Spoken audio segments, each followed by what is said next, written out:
اعوذ باللہ من الشیطان الرجیم بسم اللہ الرحمن الرحیم. محترم والدین حضرات، طلباء و طالبات، السلام علیکم ورحمۃ اللہ وبرکاتہ. امید کرتا ہوں کہ آپ سبھی طلباء و طالبات اپنے گھروں میں خیریت سے ہوں گے. پیارے بچوں، آپ جانتے ہیں کہ کل جو ہم نے سبق پڑھا ہے وہ اختتام کو پہنچا تھا، وہ لیسن، وہ سبق. آج ہم یعنی فیض احمد فیض کی غزل کے کچھ اشعار ان کی ہم تشریح کرتے ہیں. تو فیض احمد فیض کی جو یہ غزل ہے اس کے کچھ بند میں نے یہاں پہ لکھے ہیں. تو فیض احمد فیض کی شاعری کا جو موضوع ہے، یعنی فیض احمد فیض کی شاعری دراصل انقلابی شاعری ہے. وہ انقلابی شاعر تھے. ان کا رنگ و آہنگ روایتی نہیں بلکہ ترقی پسند تھا. وہ آمریت کے خلاف تھے. انہوں نے مظلوموں کی حمایت میں اپنی صدا یعنی اپنی آواز بلند کی.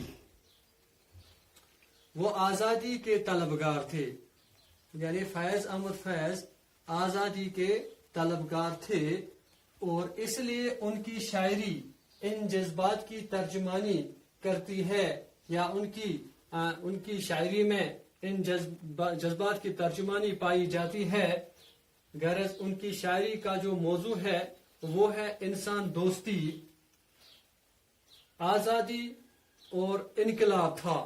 یہ جو جو نظم ہے اس کے بارے میں میں نے آپ کو تھوڑا بہت بتایا تاکہ آپ کو اچھی طرح سے جو تشریح ہے ان اشعار کی آپ کو اچھی طرح سے یہ ذہن نشین ہوگا. تو آئیے ہم پہلے ہم یہ دیکھتے ہیں یعنی غزل نمبر 2، یعنی آپ کی کتاب پر جو غزل ہے غزل نمبر 2. کب ٹھہرے گا درد، کب ٹھہرے گا درد اے دل، کب رات بسر ہوگی. سنتے تھے وہ آئیں گے، سنتے تھے سحر ہوگی. یعنی اس شعر میں فیض احمد فیض فرماتے ہیں، یعنی اس شعر میں شاعر فرماتے ہیں کہ یہ بد نصیبی اور غلامی کے دن کب بیت جائیں گے، یہ مایوسی کی رات کب گزر جائے گی. سنا تھا کہ آزادی ضرور آئے گی، ہم نے سنا تھا کہ ظلم کے اندھیرے مٹ جائیں گے اور ایک نئی صبح ہوگی. وہ وقت کب آئے گا اور کتنا انتظار کرنا پڑے گا، وہ حسین صبح کب ہوگی. یعنی یہ اس غزل نمبر 2 یعنی اس کا جو پہلا شعر ہے اس کی تشریح ہے. تو اس شعر میں فیض احمد فیض یہی فرماتے ہیں کہ یہ جو غلامی ہے، یہ جو بدنصیبی ہے، یہ دن جو ہیں یہ کب بیت جائیں گے، یہ دن کب ختم ہو جائیں گے. یعنی جو مایوسی تھی، جو مایوسی ان پر چھائی ہوئی تھی، وہ کب گزر جائے گی. یعنی ہم نے سنا تھا، یعنی شاعر فرماتا ہے کہ ہم نے سنا تھا کہ آزادی ضرور آئے گی، ایک نئی صبح ہوگی، وہ وقت کب آئے گا، یعنی ہمیں کتنی دیر تک انتظار کرنا پڑے گا. تو یعنی وہ حسین جو صبح وہ کب آئے گی، یہ اس شعر کی تشریح تھی. تو آپ غزل نمبر 2 کے جو دوسرا شعر ہے، کب جان لہو ہوگی، کب اشک گہر ہوگا، یعنی اس پر پیش ہے. کب جان لہو ہوگی، کب اشک گہر ہوگا، کس دن تیری شنوائی اے دیدے تر ہوگی. یعنی شنوائی ہو گیا کسی کی عرض داشت سننا.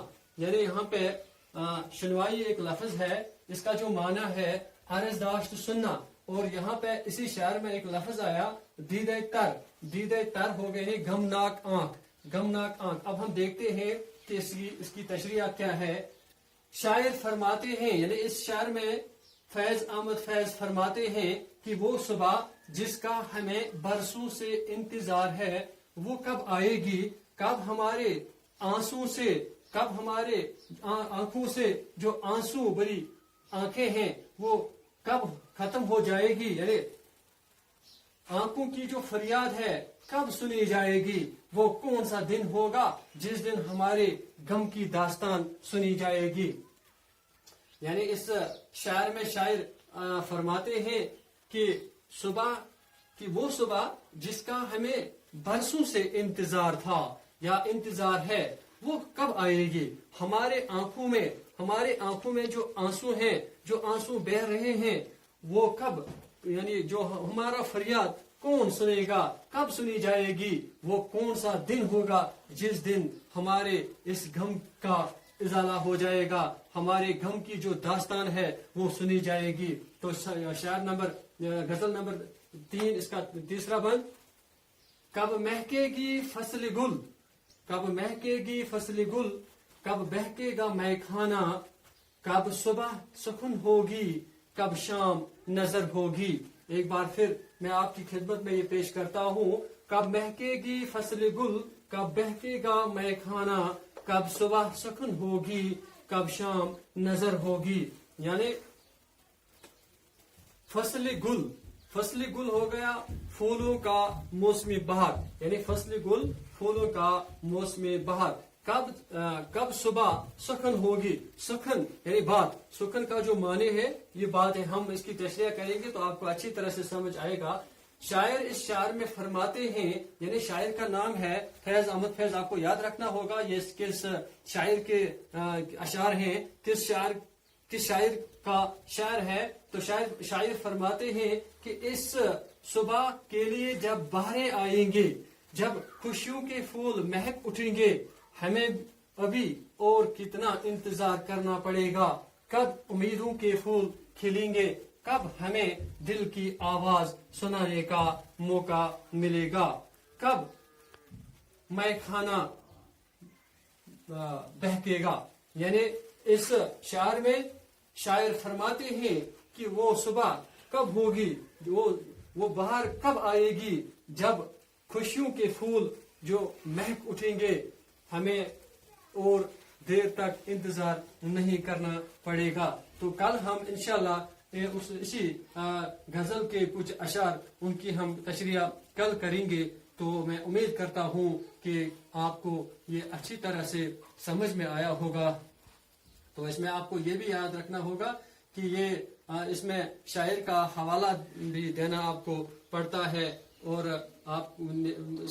تشریح بھی کرنی پڑتی ہے. تو میں نے کل بھی اس سے پہلے بھی آپ کو بتایا کہ فیض احمد فیض 1911 عیسوی کو پیدا ہوئے اور 1984 عیسوی کو اس دنیا سے چل بسے. تو آج کے ویڈیو میں آپ کو اتنا ہی بتا سکتا ہوں کیونکہ یہ جو ویڈیو ہے اپلوڈ نہیں ہو پا رہا ہے کیونکہ جو یہاں پہ سپیڈ ہے, نیٹ کی سپیڈ وہ بالکل کم ہے. تو میں آپ سے رخصت ہونا چاہتا ہوں.